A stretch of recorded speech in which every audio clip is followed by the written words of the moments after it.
예레미야 2장 9절에서 19절까지 같이 읽겠습니다. 그러므로 내가 다시 싸우고 너희 자손들과도 싸우리라. 여호와의 말씀이니라. 너희는 기띔 섬들에 건너가 보며 게달에도 사람을 보내 이 같은 일이 있었는지를 자세히 살펴보라. 어느 나라가 그들의 신들을 신 아닌 것과 바꾼 일이 있느냐?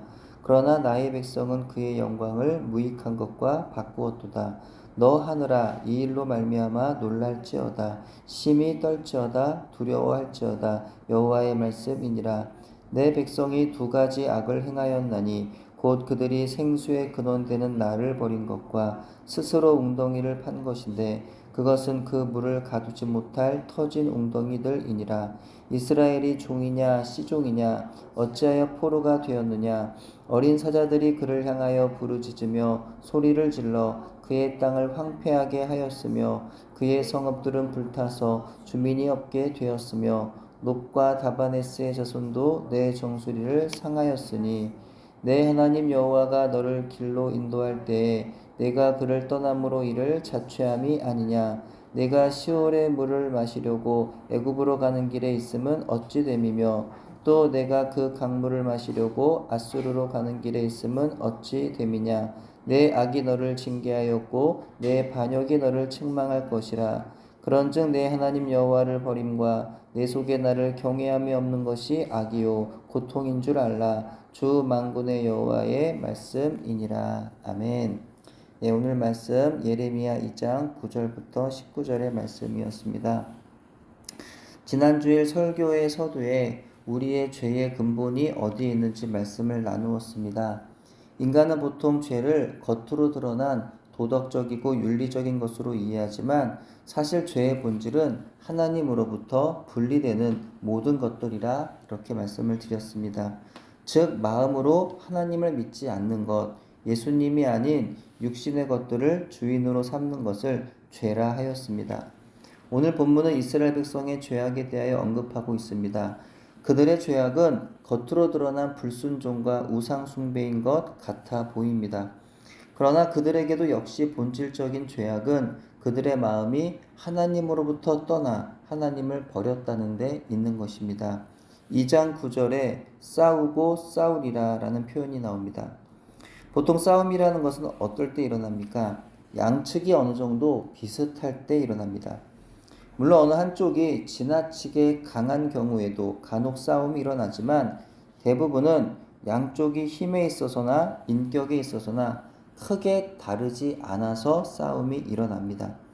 그런데요, 창조주이신 하나님께서 피조물인 이스라엘 백성들과 싸우시겠다는 겁니다. 그럼 하나님은 왜 이런 말씀 하시는 걸까요? 이스라엘에 대한 사랑을 이야기하시다가 그들의 불순종과 배역에 대한 안타까운 표현을 하시더니 이제는 그들과 싸우시겠다니 도대체 이게 무슨 말씀일까요? 싸우다라는 표현의 원래의 뜻은 변론하다, 논쟁하다라는 의미가 됩니다. 즉 이것은 말로 싸우다라는 의미입니다. 이어서 10절에 기띔 섬들에 건너가 보고 또 게달에도 사람을 보내어 보아 이와 같은 일이 있는지 살펴보라 하십니다. 어느 나라가 그들의 신 아닌 것과 바꾼 일이 있느냐는 거죠. 그들은 자기들의 신을 수십 년, 수백 년 동안 섬기고 있었습니다. 그들 가운데 이전에 믿던 신을 버리고 다른 신으로 바꿨다는 이야기는 들려오지 않았습니다. 아무런 유익이 없는 신이라도 그들은 계속해서 조상들의 신을 믿으며 살아가더라는 거죠. 그들에게 다른 신을 믿는다는 것은요, 생각해 본 적도 없는 일로 매우 어려운 일이었습니다. 근데 그 어려운 일을 이스라엘 백성이 행하고 있었다라는 거죠. 어떤 죄인들도 하지 않는 짓들을 이스라엘이 행하더라는 겁니다.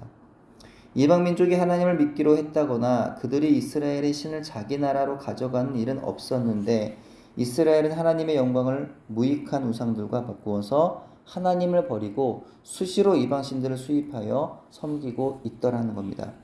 하나님은 그들의 행하는 일이 너무나 기가 차서 애꿎은 하늘을 향하여서 이렇게 외치십니다. 이 일로 놀랄지어다 두려워할지어다.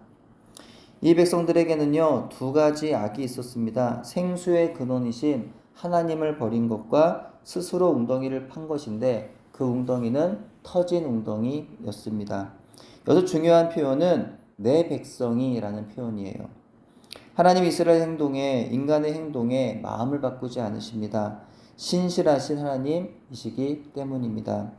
자신을 버리고 떠나 다른 헛된 웅덩이를 판 그들을 여전히 내 백성이라고 그렇게 말씀하십니다.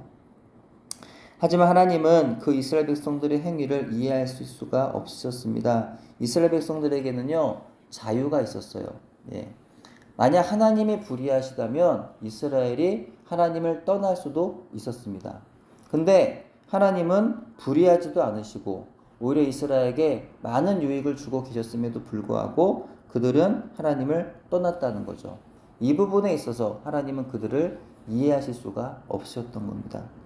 또 떠났다고 한다면 더 좋은 쪽으로 가서 좋은 유익을 살면서 살아야 되는데 그들이 떠난 곳은요, 전혀 유익이 없는 헛된 것을 따라 헛된 것을 행하고 또 헛된 것을 얻더라라는 겁니다. 도대체가 이해할 수가 없었던 거죠. 14절에 이르러 이스라엘이 종이냐 씨종이냐 하십니다. 종에는 두 부류가 있습니다. 하나는 주인이 값을 주고 산 종이 있고요. 다른 하나는 주인의 집에서 종의 자녀로 태어나는 것입니다. 근데 이렇게 물으시는 것은 반어적인 표현이죠. 너희가 종도 아닌데 또 씨종도 아닌데 어찌해서 포로가 되어서 자유를 잃어버린 것이냐라고 물으시는 겁니다. 즉 그들이 바벨론에 포로된 것을 말씀하고 있는 것이죠. 15절 이하의 말씀들도 그들이 바벨론에 포로된 것을 의미합니다. 그리고 17절입니다. 내 하나님 여호와가 너를 길로 인도할 때에 내가 그를 떠남으로 이를 자취함이 아니냐. 이스라엘 백성이 바벨론에 포로가 된 것이 하나님께서 그들을 버리고 그들을 떠나셨기 때문이 아니라는 의미예요. 그래서 그들이 하나님을 버리고 그들이 하나님을 떠남으로 인하여 그들이 스스로 맺게 된 열매라는 겁니다. 예수님을 처음 믿고 신앙생활을 하다가 처음에 사랑과 열심이 점점 식으면서 세상의 친구들과 교류하다 보면은 예수님을 믿고 하나님의 백성으로 살아간다는 것이 바보스럽게 느껴지는 경우가 있습니다. 남들은 다 자기 마음대로 자유롭게 그렇게 헐헐 자기 뜻을 펼치면서 그렇게 살아가는데 나는 뭐하러 이렇게 지루하고 마음대로 자유롭게 살지도 못하고 재미없는 삶을 살아갈까? 예, 그렇게 싶을 때가 있습니다. 하나님의 자녀로 산다는 것이 별로 즐겁지가 않고 세상 친구들처럼 살면 저렇게 좀 자유롭게 살면 좀 즐겁지 않을까라는 생각을 간혹 하는 것 같습니다. 그래서 성도가 조금씩 이전의 습관으로 돌아가는 경우가 있더라는 거죠. 저의 경우를 돌아보면 저는 차마 그럴 수는 없어서 예수 믿고 난 이후 예수님을 아주 떠나본 적은 없습니다. 하지만 청년회 때 그것도 한참 주를 향한 마음으로 뜨거워야 할 20살 신학도의 길을 걸으면서도 전혀 거룩하지 못했던 그런 학교 분위기, 그런 실망스러운 학교 분위기에 학업에 전념할 수가 없었습니다.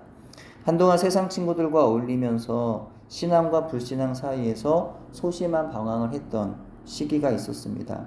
어쩔 수 없었다는 핑계로 아르바이트를 하면서 형들, 동생들과 어울리며 술자리도 종종 가졌습니다. 그러던 어느 날 하나님께서 저를 깨닫게 하시려 그랬던 걸까요?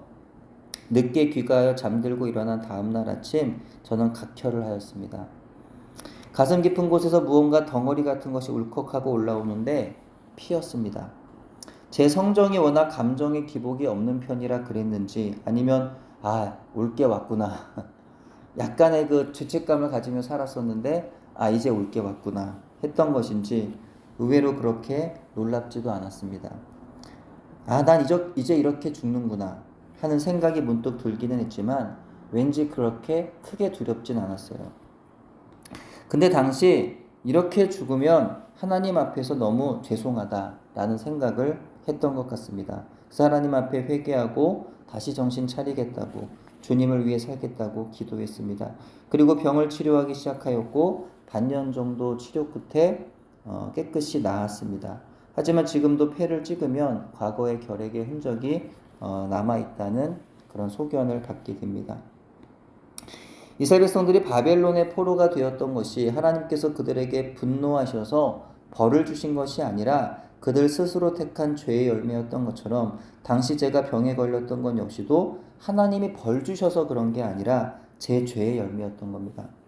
약한 몸을 스스로 관리했어야 했는데 신학 공부를 하면서 아르바이트를 하고 그러는 가운데 술까지 마시면서 몸을 망가뜨리니 그런 결과를 만나게 되었던 겁니다. 이스라엘 백성들이 그러했듯이 저 역시도 하나님을 떠난 결과 스스로 자취한 죄의 열매였다는 거죠. 생수의 근원이신 하나님을 버리니 곳에는 자유의 기쁨이 있었던 것이 아니라 끔찍한 죄의 슬픔과 공허와 질병이 찾아오더라는 것입니다. 여호와 우리 주 하나님을 떠난 결과가 바로 이와 같습니다.